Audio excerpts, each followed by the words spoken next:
Good afternoon, and thank you for giving me the opportunity to present you with Babylon. Thank you, Marco, for organizing such an event.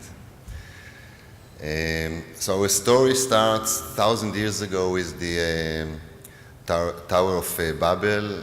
The story of Tower of Babel, as you probably all know, starts with the human trying to challenge God by building a tall building. The building was collapsed, and the distribution of people to thousands of languages, as we see them now, happened. Basically, 1,000 years later came the internet, and the internet today is an aggregation of the human knowledge in a way.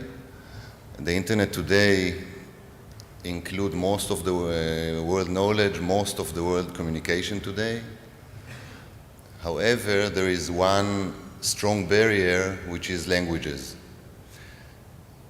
And when you look on the issue of languages on the web, what you recognize is that even though the internet exists now for, 16, 17 years, still most of the knowledge, most of the communication, most of the content is dominated by very few languages, English being 60% of this content.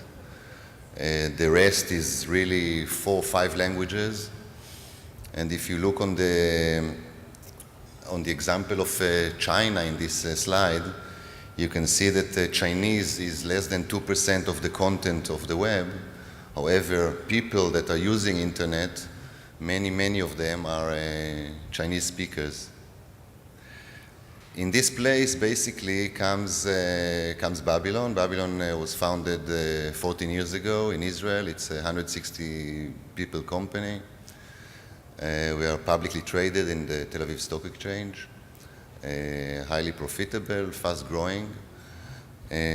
What I'm going to describe now is a little bit about Babylon and the way we do it and where we are heading. Basically, we have more than 100 million users today.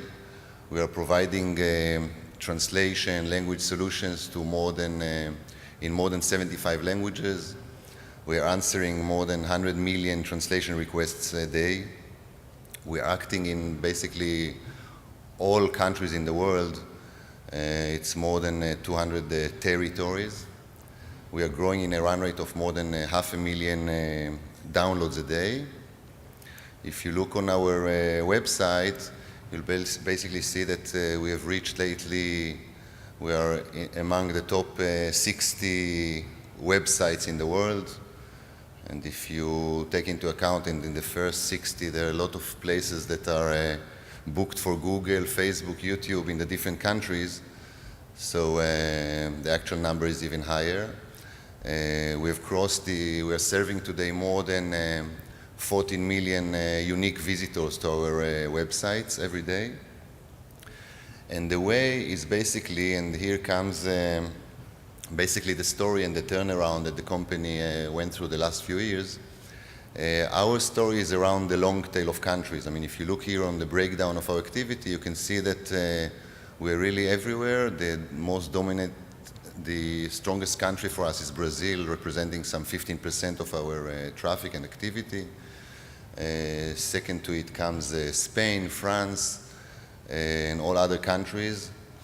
English-speaking countries is behind in these terms, US, UK, and the others. Obviously, due to the language issue, mainly the English.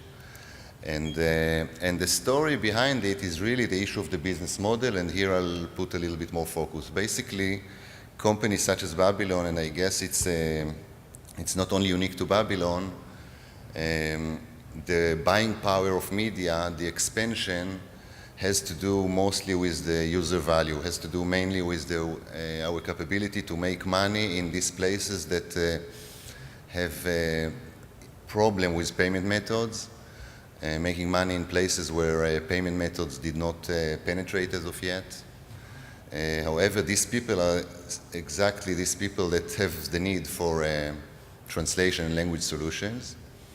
And we are not here to wait until payment methods, credit cards, PayPal, and other methods will penetrate to these places. I guess it will still take some time.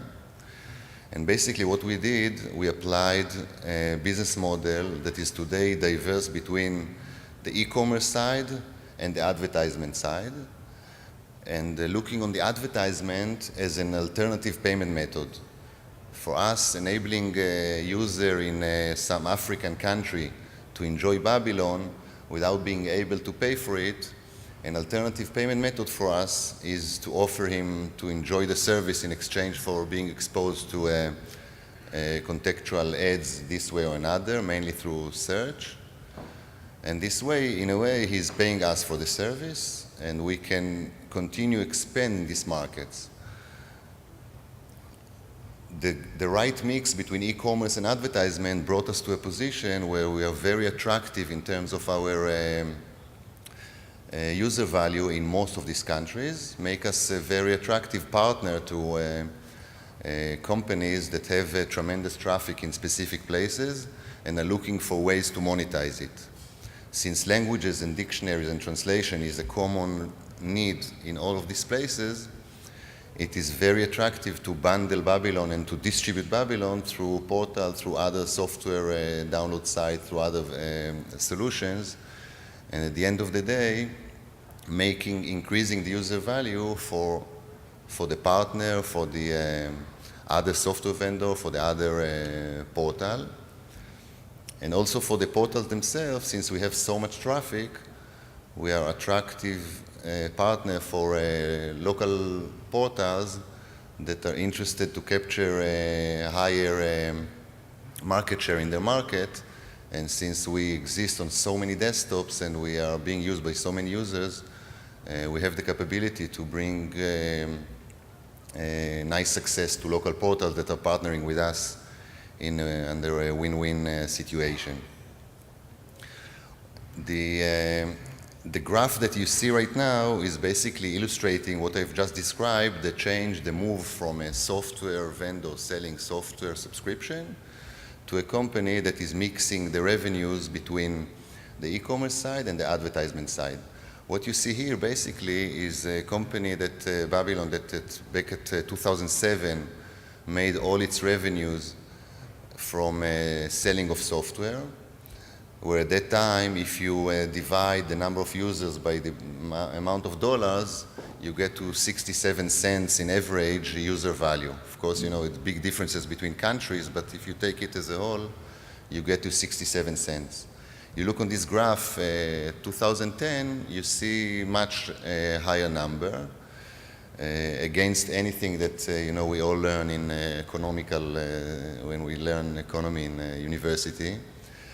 The reason for that being that the 97 cents that you see at 2010 is built of e-commerce that definitely is lower than 67, because when you go to the long tail of countries, lower user value, obviously.